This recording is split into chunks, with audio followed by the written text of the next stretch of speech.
You're watching the Weather Network, and I'm glad you are. I'm Kim MacDonald. Happy weekend. We're here, but we've got a fairly significant storm moving into Ontario. One of the big problems is some of these areas have seen an enormous amount of snow already, and they're seeing more snow on top of that. And people are wondering where are they going to put it all, especially in places like Dufferin County. So there's the area of low pressure. We've had some mild air with this, so there will be rain mixed in, especially along the lakeshore. We'll get into the details in just a moment, but first, let's go to Shelburne.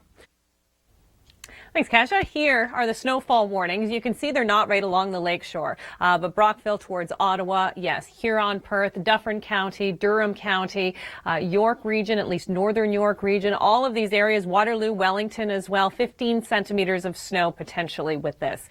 Because we are going to see some rain mixing in later in the day, it's going to keep the snow totals down around the lakeshore. So places like Niagara, for example, less than 5 centimeters. It'll be a messy day, but it won't be a snowy day necessarily, although a lot of people will be starting off with the snow. That's how the storm begins for everyone. It'll be widespread snow.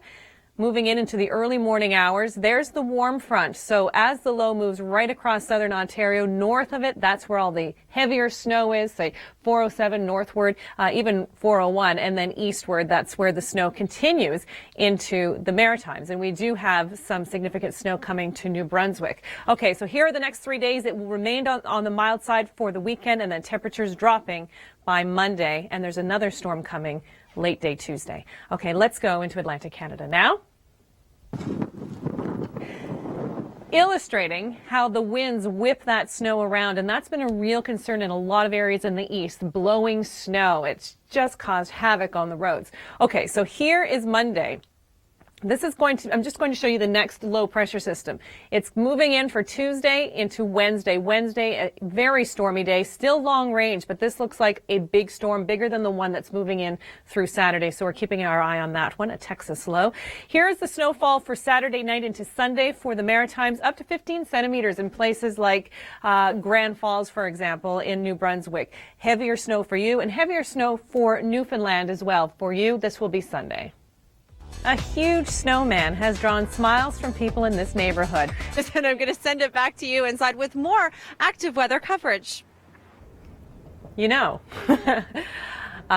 Chris Murphy will be in Wyerton for Groundhog Day on Sunday. He comes out at 8:07 a.m. Wyerton Willie, that's if he can dig himself out of all the snow. So here's the additional snow we're looking at. Snowfall warnings in place, widespread from southwestern Ontario all the way towards the Montreal or the Quebec border. Ottawa's in there, Huron, Wellington, Dufferin. Yes, Dufferin doesn't need it under that state of emergency. Durham County as well, North York. Areas closer to the lakeshore, you will see more rain or even freezing rain mixing in during the day with this snow. And so the totals will be a little bit less. You will still be very messy. You're just not going to see that big shovelable amount of snow that they'll see in areas farther away from the lakes and away from the warm front. Okay, Ottawa has had a sunny day. I hear that Arna's new girlfriend is really cold, though. Cold as ice. Okay, so we do have the system moving in through the early morning hours, really getting ramped up into the afternoon and evening. Fairly swift moving, though. There's Ottawa getting all of that snow as well. Saturday night into Sunday, and then it'll clear for Ontario, but moving into Atlantic Canada, heavier amounts of snow for northern New Brunswick, Edmundston, Grand Falls. Snow there, 15 centimeters. So here it is, away from the lakes, 10 to 15, some localized areas as much as 20 centimeters of snow. Temperatures will be mild, at least for Saturday morning, but that cold air is filtering down by Monday. A huge snowman has drawn smiles from people in this neighborhood. Coming up in your Force of Nature Extended, its emotional significance and how long it took to build. This story will tug at your heartstrings.